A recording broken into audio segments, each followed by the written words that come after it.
네, 안녕하세요. 이도혁 건축가입니다. 오늘은 양평 서정면 문호리에 나와 있습니다.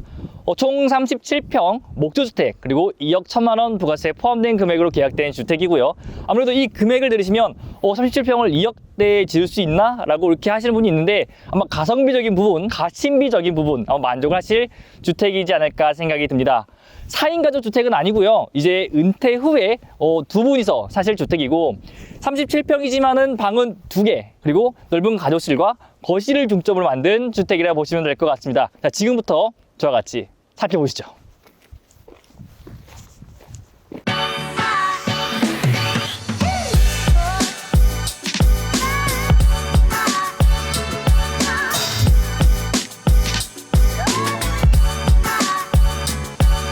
안녕하세요, 정다운 건축가입니다. 오늘은 양평 문호리 주택 외관에 대해서 먼저 한번 살펴볼 텐데요. 오늘은 이동혁 건축가와 함께 질문을 주고받으면서 외관에 대해서 설명을 한번 드려보겠습니다.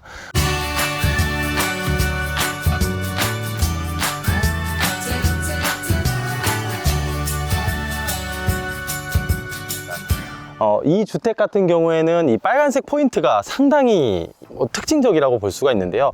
이 주택을 실제로 이동혁 건축가가 담당을 했던 주택이라서 빨간색 포인트에 대해서 제가 한번 묻고 싶어요. 솔직히 빨간색 저희가 자주 쓰는 색깔은 아닙니다. 저희는 원래 무채색 계열 좋아하거든요. 근데 이제 건축주님 성향과 많은 미팅을 통하면서 한 개 정도의 포인트는 있었으면 좋지 않을까라고 해서 저희가 가장 강렬한 색인 빨간색을 했는데 저희 대표 3명도 호불호가 갈렸어요.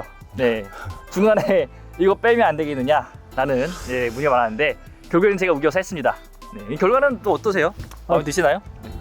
옆에 붙어있는 이 파벽돌, 특히 이제 고벽돌과 파벽돌들이 이 빨간색의 색깔을 잘 완충을 시켜줬던 것 같아요. 이게 바로 스타코플렉스, 하얀색 스타코플렉스에 빨간색이 바로 있더라면 어떤 면에서는 좀 너무 강렬해 보일 수도 있을 것 같았는데 저는 실제로 와서 보게 되니까 너무 사실 기분이 좋습니다. 셋 다 와서 실물을 보고는 잘 선택했다.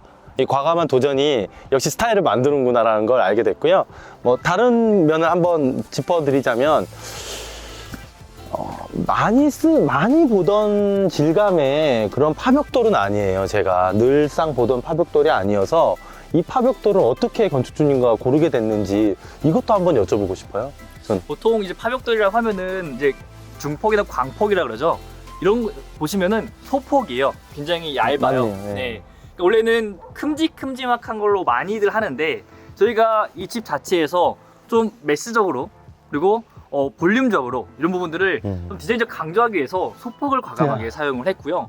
색감 같은 경우도 일반적으로 쓰는 색감은 아닙니다. 이 외내관이 상당히 잘 어우러진 파벽돌이라고 보고 싶어요. 사실 멀리서 봤을 때는 무채색이라고는 하지만 멀리서 봤을 때는 약간 핑크빛까지도 띄고 있어서 저 빨간색 포인트하고 나름 잘 어울린다. 그래서 이 주택 같은 경우에는 실물을 보지 않고 어떤 평가를 하기에는 상당히 과소평가될 수 있는 이런 주택인 것 같습니다.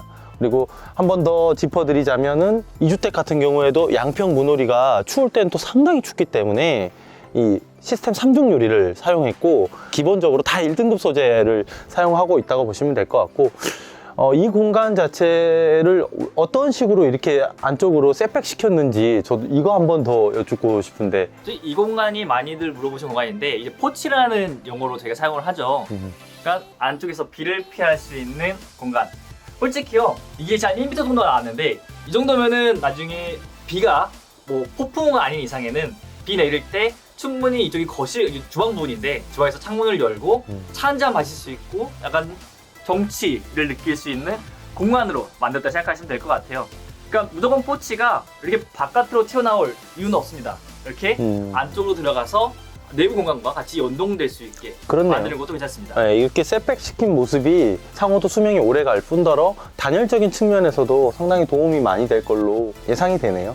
그리고 이 전체적인 이 바닥 면적을 봤을 때 이 포치와 이어지는 이 석재 데크 이 형태가 이 주택 상당히 균형 잡힌 모습입니다. 그래서 이 부분은 상당히 칭찬을 하고 싶어요. 이 주택에서도 좌측 명부하고 우측 명부 한번 다시 한번 보실까요? 자, 이 문호리 주택 우측 명부에 나와 있는데요. 이 창호를 감싸고 있는 이 이제 징크 몰딩, 이 몰딩이 역할이 어떤 거냐면 디자인적으로도 굉장히 뛰어나지만 이 창호를 감싸고 있기 때문에 창호의 수명에도 상당 부분 도움을 준다고 합니다. 그래서 무조건적으로 징크 몰딩이라든지 어떤 EPS 몰딩을 감싸는 건 저도 지향하는 편이지만, 몰딩을 했을 때 추가적인 부분을 금액을 들여서 몰딩을 했을 때는 또 이러한 장점이 있다는 것도 알려드리고 싶습니다.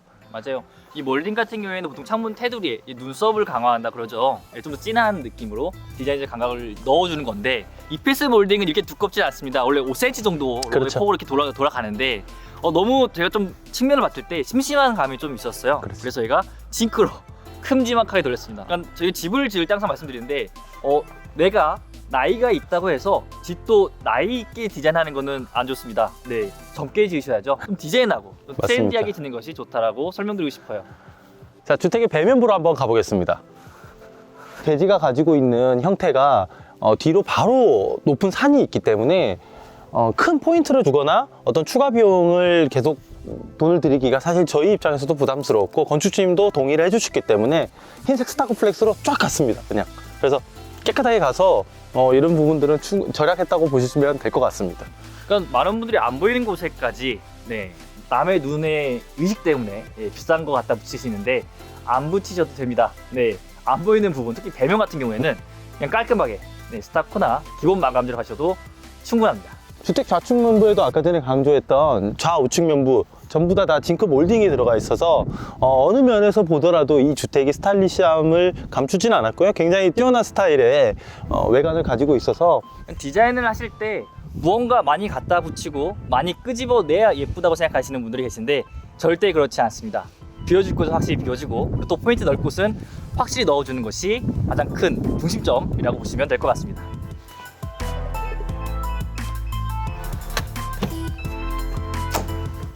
안녕하세요, 임상재입니다. 오늘 양평주택의 내부를 함께 살펴보실 텐데요. 현관부터 한번 설명을 드릴게요. 그냥 화이트 톤, 기본적으로 화이트 톤에 바닥 타일 마감으로 포인트를 주고 삼연동 중문으로 집 안에 들어서겠습니다. 들어서면 우선 먼저 눈에 띄는 건 바닥입니다. 바닥 마루가 헤링본 마감으로 되어 있어요. 헤링본 마감이 되어 있어서 상당히 고급스럽고 그 다음에 현대적인 느낌을 주고 있고요. 들어서 오른쪽으로 바로 안방이 위치해 있습니다. 안방을 보시면 아주 크지도 작지도 않은 부족함이 없는 공간, 그리고 안쪽으로 슬라이딩 도어를 열고 꽤 큰 공간에 드레스룸이 있습니다. 아직 장을 짜기 전인데 이 정도면 사실 드레스룸으로는 상당히 큰 공간이 형성이 되죠. 톤을 보시면 아시겠지만 전체적으로 톤 다운된 색감을 주로 사용을 하고, 포인트로 한쪽 벽을 아트월 느낌을 살려서 시공을 했습니다. 나가서 보시면 저 아트월 느낌의 포인트 벽지가 화장실 옆에 붙어 있는 것을 보실 수 있는데, 물론 여기다가 타일이라든지 돌이라든지 내지는 다른 소재로서 포인트를 주실 수도 있겠죠. 슬라이딩 문을 열고 내부에 화장실, 욕실이 있고요. 샤워 부스가 없고 욕조가 바로 있는, 어떻게 보면 미니멀한 화장실을 구성을 했다고 보실 수 있습니다. 자, 이제 거실로 가보실 텐데요. 이 주택의 특이한 점의 두 번째는 거실로 들어서면서 보이는 이 계단입니다. 계단, 보통 하부를 이렇게 막아서 하부 공간을 사용하는 경우가 많은데, 이 주택은 공간감을 주기 위해서 계단 하부를 노출시켰습니다. 노출시키면 공간은 상당히 넓어 보이고 좋죠. 활용 계획이 확실하게 있다면 이렇게 노출시키는 것도 좋은 방법이라고 생각이 됩니다. 그리고 거실, 주방이 나란히 배치되어 있는데 중간에 이 기둥을 보실 수가 있어요. 기둥이 거실과 주방을 나눠주는 공간 분리의 역할을 하기도 하고요. 목조주택에서 이제 스판이 길다 보니까 중간에 잡아줘야 될 기둥이 필요하기도 합니다. 자, 주방을 한번 보시면 주방에서 이제 특이한 점이라면 바로 이제 마감, 타일이 아니고 이제 파벽돌이죠. 보통 타일을 많이 사용하는데 이 주택은 파벽돌을 사용했습니다. 파벽은 보통 건물 외부에 이제 외장 마감재로서 많이 쓰이는데 좀 파격적으로 내부에 카페 느낌을 살리기 위해서 파벽을 시공을 했고요. 청고벽의 느낌을 주고 있습니다. 그리고 톤을 맞춰서 어떤 주방 가구와 문을 이제 배치를 하고, 한쪽으로는 포켓 도어를 열면 간이 주방 겸 다용도실이 위치해 있습니다. 집안에서 음식을 하거나 할 때 냄새가 나는 음식들을 조리할 때 다용도실, 간이 주방에서 조리를 하고요. 환기를 할 수 있고, 그다음에 세탁을 하고 건조를 할 수 있는 꽤 여유 있는 공간을 형성을 해서 주택에 있어서 활용도가 제일 높은 어떤 실 중에 하나가 이 다용도실이 아닐까 생각이 듭니다. 바닥이나 벽은 타일 마감을 해서 물을 쓰는 공간임을, 그리고 그에 대한 대비를 했고요. 계단재는 미송입니다. 이 색감을 좋아하셨기 때문에 미송을 선택을 했고요. 물론 이보다 짙은 색깔의 나무들도 많죠. 멀바우나 오크나 타나목이나. 하지만 어떤 이 밝은 느낌을 원하시는 분들이 선택하시는 마감재인 미송이 선택이 됐고, 올라가시면서 보시면 이제 계단이 오픈이 되어 있고 노출이 되어 있기 때문에 걸어가면서도 어떤 개방감이나 공간감이 느껴지는 게 사실입니다. 자, 2층으로 올라왔는데요. 2층으로 올라오면서 바로 눈에 띄는 건 이 공간입니다. 얼핏 보기에는 이게 뭐 하는 공간인가 싶기도 한데, 평소에는 취미 생활을 하실 수 있는 공간, 그리고 손님이 오셨을 때는 게스트룸으로 활용할 수도 있는 가변형의 공간입니다. 좀 더 멋스러움을 표현하기 위해서 1층에 사용한 파벽을 동일하게 사용을 했고요.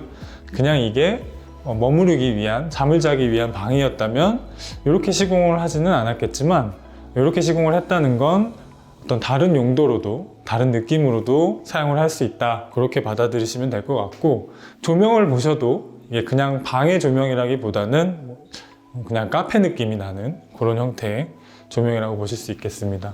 창을 보시면 이게 기역자로 배치가 돼서 전망이랑 채광을 전부 다 살렸다고 보실 수 있고, 이쪽에서 해가 많이 들어오고 있습니다. 이렇게 기역자로 해가 돌면서 남쪽과 서쪽의 해까지 전부 다 받을 수 있도록 배치를 했다는 거. 그리고 이제 가운데 이 공간은 사실 이제 속거실이라고 볼 수도 있는데, 이게 방이었다면, 근데 이제 이걸 오픈을 하고 나면 이 한 공간을 전부 쓰실 수 있습니다. 그래서 개방감을, 그 다음에 공간감을 느낄 수 있고, 폴딩 도어가 있기 때문에 방금 설명드린 가변형의 공간이라든지 개방감이라든지 어떤 다용도로 활용할 수 있는 그런 장치가 되고 있습니다. 그리고 2층에는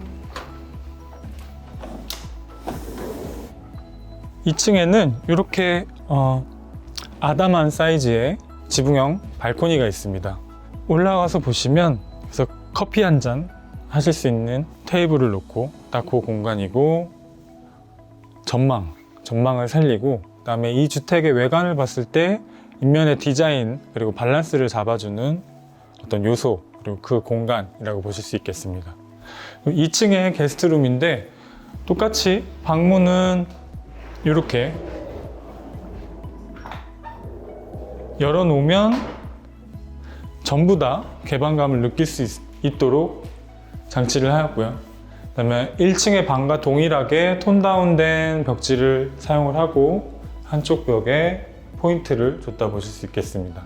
이 주택의 창을 보면 동쪽, 남쪽, 서쪽 이렇게 전부 다 둘러서 배치를 하고 있는데, 그래서 하루 왼종일 해가 잘 들어오는, 그래서 지금 오늘 상당히 추운 날씨임에도 불구하고 2층에서 보일러를 하나도 떼지 않았는데 2층에서 상당히 따뜻함을 느낄 수 있는데, 그 얘기는 해를 잘 받고 채광이 잘 된다, 이렇게 말씀을 드릴 수가 있겠습니다.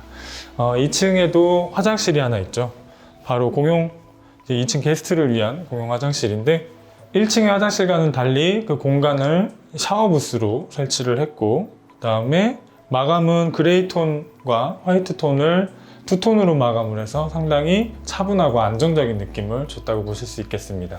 이 주택을 1, 2층을 다 살펴보셨는데, 보통의 주택과 다른 점이 있다면 파벽돌의 마감을 실내에 들여왔다, 그렇게 설명을 드릴 수가 있겠는데, 주택 내부에 보통 파벽돌을 시공하는 경우는 극히 드뭅니다. 물론 하는 경우도 있지만 상당히 파격적인 마감이죠. 내부에서 사용하기에는 어떻게 보면 좀 거친 느낌이 있고, 그리고 느낌만을 추구한 게 아니냐 하는 의견들이 있기 때문에 보통 사용을 하진 않지만, 지금은 카페의 느낌을 살리고 그다음에 가변형의 공간을 살리기 위한 하나의 요소, 소재였다는 거, 그리고 그 느낌을 충분히 살리고 가져가고 있다는 게 이 주택 내부의 또 포인트가 아닐까 생각이 됩니다. 1, 2층을 전부 살펴보셨습니다. 이제 1층하고 2층 임성재 건축가가 다 설명을 진행을 했었는데요. 지금부터는 한 번씩 주요 포인트들을 제가 하나씩 좀 찝어드릴게요. 그러니까 영상의 댓글을 제가 보다 보면 저 집은 왜 저렇게 했지? 나 같으면 이렇게 안 할 것 같은데. 그러니까 집집마다 건축주님이 원하시는 요소, 또 취향, 그리고 포인트적인 부분들이 다 이유가 있어요. 그래서 그 이유들을 하나씩 설명해 드리도록 하겠습니다. 자, 제가 서 있는 이 공간은요, 지금 현관 중문, 삼연동 중문이 있고요. 자, 이쪽 부분을 이렇게 보게 되면, 자, 벽지에 바로 보이는 앞부분에 색깔 톤을 바꿔놨어요. 어떤 분이 그랬어요. 굳이 이렇게 할 필요 있나? 차라리 깔끔하게 메인 벽지와 동일한 화이트 톤으로 갔으면 얼마나 좋을까라고 했는데, 자, 이건 사연이 있습니다. 보통 건축가 저희 인테리어 미팅을 할 때 한 부분씩 수도꼭지 하나까지도 다 선정할 수 있게 해드립니다. 근데 이제 이 중문을 열고 들어왔을 때 뭔가 포인트가 될 만한 부분이 있었으면 좋겠다라는 이제 의견이 있었고, 그 의견을 풀기 위해서 아트월, 화벽돌, 정말 다양한 부분들을 검토했었습니다. 그런데 솔직히 이게 뭔가를 붙이는 순간 다 돈이잖아요. 굳이 과한 비용을 들여서 붙이는 것보다는 톤만 좀 바꿔보자. 그러면서 실제로 현관문 들어왔을 때요, 이게 봤을 때 톤만 달라졌는데도 무언가 포인트적인 느낌이 충분히 들 수 있는 그러한 인테리어를 했다고 보시면 될 것 같아요. 자, 이 집의 두 번째 포인트, 일반적으로 많이 하지 않는 일자형 계단입니다. 지금 보통 계단 같은 경우에는 이제 디귿자형으로 이렇게 올라가죠. 그런 계단은 좀 시각적으로 답답할 수 있는 부분들이 있어요. 그런데 이 일자 라인에서 올라온 이쪽의 개방감, 그냥 막혀있는 부분이 없잖아요. 그러니까 이거 자체가 하나의 이 집의 포인트가 될 수 있는 요소가 되는 거죠. 이 집 같은 경우에는 박스형의 평면보다는 일자로, 그러니까 직사각형의 길게 뻗어나가는 평면으로 저희가 구성을 했었습니다. 그렇기 때문에 디귿자형이 아니라 이렇게 일자형 계단을 놓을 수가 있었던 거예요. 일자형 계단은 모든 공간에 놓을 수 있는 것은 아닙니다. 조건들이 있는데 그 조건의 가장 첫 번째는 땅, 그러니까 건폐율이라고 그러죠. 이 1층에 앉을 수 있는 면적이 좀 많은 평수를 차지할 수 있는 그런 공간이 일자형 계단을 놓을 수 있고, 폭이 좀 좁다. 그러면 솔직히 일자형 계단 거의 못 나요. 그거는 최대한 압축되어 있는 디귿자형 계단을 놓는 것이 더 공간적으로 활용이 크다라고 볼 수 있습니다. 자, 이 집 같은 경우에 여기는 지금 주방에서 다용도실로 나가는 문이에요. 자, 근데 문의 색깔을 보시게 되면 이제 하늘색이죠. 네. 일반적으로 쓰는 색깔은 아닙니다. 하지만 저희가 한 개 정도의 문에는 조금 색다른 포인트, 좀 젊은 감각을 넣고 싶다라는 제안을 드렸고, 그 제안의 결과가 바로 이 색을 넣는, 왜냐면 주방 자체가 포인트가 벽지가 아닌 기본적으로 청과벽돌로 마감을 했기 때문에 이 부분이 생각보다 좀 트렌디하고 좀 젊은 느낌이 날 수 있도록 저희가 배치를 했습니다. 자, 다용도실에 서 있는데요, 제가 여기 서 있는 이유는요, 이 바닥 때문이에요. 자, 다용도실 그리고 화장실, 여러분 많은 분들이 저한테 문의를 합니다. 화장실하고 다용도실 같은 경우에는 난방을 하지 않나요? 왜냐면 춥잖아요. 근데 그 이유가 있습니다. 자, 웬만한 회사들은요 다 난방을 진행을 합니다. 방이나 거실이나 모든 공간들은 자, 엑셀 배관이 이렇게 꼬불꼬불하게 촘촘하게 들어갑니다. 자, 근데 주방과 다용도실은 그게 들어갈까요? 많이 돌리면 이렇게 크게 한 바퀴 돌립니다. 보통 다른 내부 공간보다는 적게 들어가기도 하는데 문제는 방통이에요. 이 아래쪽 방수층이 생각보다 두껍게 깔리게 됩니다. 그러니까 안 그래도 적게 들어갔는데 그 위쪽에다가 방통면 부분, 이 방수층이 더 두껍게 들어가다 보니까 상대적으로 여기가 더 춥게 느껴집니다. 만일 내가 좀 많이 추위를 탄다, 그리고 연료비가 좀 더 들어가도 나는 화장실과 이런 부분들의 엑셀 배관을 좀 더 촘촘히 깔고 싶다 할 때는요, 설계하실 때 미리 이걸 저희한테 얘기해 주시면 됩니다. 그러면은 지금 이 집처럼, 이 집은 이쪽 바닥에 촘촘하게 깔았어요. 그래서 실제로 지금 바닥에 이렇게 대보면 약간 온도감이 느껴집니다. 자, 이제 마지막이에요. 자, 이 집 같은 경우에 저희가 아직 에어컨은 설치하기 전입니다. 입주하기 전이기 때문에. 근데 배관을 제가 이렇게 빼놨습니다. 에어컨 배관인데, 자, 아래쪽에 보시면 밑에 기초 부분을 뚫고 들어왔어요. 이거는 기초를 다 한 다음에 만든 것이 아니고요, 애초에 설계도 자체에서 이 부분에 에어컨이 놓여진다는 거를 기정사실해 놓고 기초의 배관을 만들어 놓은 거예요. 많은 분들이 기초가 다 돼 있고 골조가 다 끝난 상황에서 그 다음에 뚫어서 뭔가를 해도 된다고 생각합니다. 이거 절대 안 됩니다. 네, 골조를 뚫는 행위는 불가능에 가까워요. 그렇기 때문에 미리 설계 자체에서 시공되기 전에 다 협의를 끝내놓고 이렇게 미리 배관 라인을 뽑아놓은 상태에서 그 다음에 바로 조인만 시키는 형태로 가시는 것이 좋습니다. 네, 양평 서정면 문호리에 있는 37평 전원주택 목조주택입니다. 네, 완공에는 저랑 같이 둘러봤는데요. 어떠신가요? 이 집을 짓는다라고 하면 10년 늙는다는 말이 있잖아요. 네, 결국 쉬운 일은 분명히 아닐 거라 생각이 듭니다. 하지만 저희와 같이 이렇게 완공된 집들 둘러보고 이 건축가는 어떠한 부분을 좀 집중적으로 했구나, 또 어떤 부분이 문제가 있었구나 라는 것들을 한번 같이 둘러보고 들어보시다 보면 분명히 여러분들의 집들도 잘 지어질 수가 있을 거고요. 또 저희가 놓치고 간 부분들도 더 챙겨서 완성도 높은, 그리고 스트레스를 덜 받으면서 집을 끝까지 완공시킬 수 있으실 겁니다. 네, 오늘의 완공 현장은 여기까지입니다. 다음 완공 현장에서도 좀 더 재밌고 알찬 내용으로 여러분들께 선보이도록 하겠습니다. 감사합니다.